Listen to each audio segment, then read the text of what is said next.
Kita ke berita selanjutnya, Tribunor sidang korupsi PT Tanimbar Energi. Saksi sebut tidak ada temuan BPK dan perintah Petrus yang melanggar. Pengadilan Tindak Pidana Korupsi pada Pengadilan Negeri Ambon kembali menggelar sidang lanjutan perkara dugaan tindak pidana korupsi penyertaan modal pada PT Tanimbar Energi tahun anggaran 2020 sampai dengan 2022. Persidangan kali ini masih dengan agenda pemeriksaan saksi yang diajukan oleh penuntut umum yakni Yosenta Atua, Albian Hartoweli, Lucia Tekla Ratuanak. Sedang sidang dipimpin Hakim Ketua Marta Maitimo, didampingi Hakim Agus Hairullah dan Hakim Paris Edward Nadeak, masing-masing sebagai hakim anggota.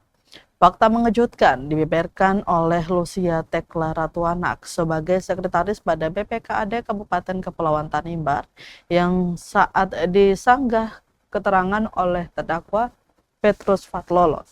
Dalam sanggahannya, Petrus mempertanyakan dengan mekanisme pencairan yang dicatat dalam APBD. Apakah telah sesuai sebagaimana mestinya? Lucia Tekla Ratuanak pula mengakuinya. Lebih lanjut, Petrus pula mempertanyakan Lucia yang saat itu saksi sebagai sekretaris inspektorat, apakah hasil audit Badan Pemeriksaan Keuangan atau BPK RI Perwakilan Maluku tahun anggaran 2017-2022 terdapat temuan. Jika demikian pula, apakah dari BPK RI Perwakilan Maluku adakah merekomendasikan untuk segera ditindaklanjuti ke PT Tanimbar Energi? Saksi pun mengaku dari hasil audit tidak ditemukan penyalahgunaan anggaran. Selanjutnya, rekomendasi yang diberikan dari BPK RI Perwakilan Maluku ditindaklanjuti sebagaimana mestinya oleh Petrus Fatlolon yang saat itu sebagai Bupati KKT. BPK RI Perwakilan Maluku sebagaimana mestinya. Selanjutnya diperkuat keterangan itu dari saksi Yosenta Atua dan Albian Hartoweli saat ditanyakan terkait langkah memudahkan proses penganggaran dari Bupati Petrus Fatlolon saat itu.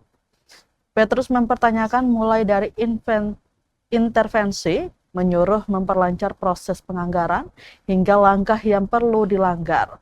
Kemudian para saksi mengakui tidak terdapat sebagaimana yang ditanyakan.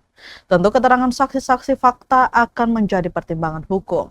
Hingga kini sudah hampir 20-an saksi dihadirkan Jaksa Penuntut Umum atau JPU Kejaksaan Tinggi Maluku.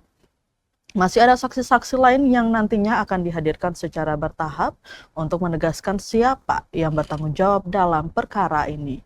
Ada 3 terdakwa dalam perkara ini, mereka diantaranya Petrus Fatlolon, mantan Bupati Kabupaten Maluku Tenggara Barat periode 2017-2022 yang nomenklaturnya telah berubah menjadi Kabupaten Kepulauan Tanimbar sejak tahun 2019. Petrus Fatlolon dalam perkara ini disebut sebagai pengendali atau pemegang saham PT Tanimbar Energi. Ia disidangkan bersama 2 terdakwa lainnya yakni Johanna Joyce Julita Lololuan yang saat itu menjabat sebagai Direktur Utama PT Tanimbar Energi 2019-2023 dan Karel FGB Lusnarnera selaku Direktur Keuangan 2019-2023.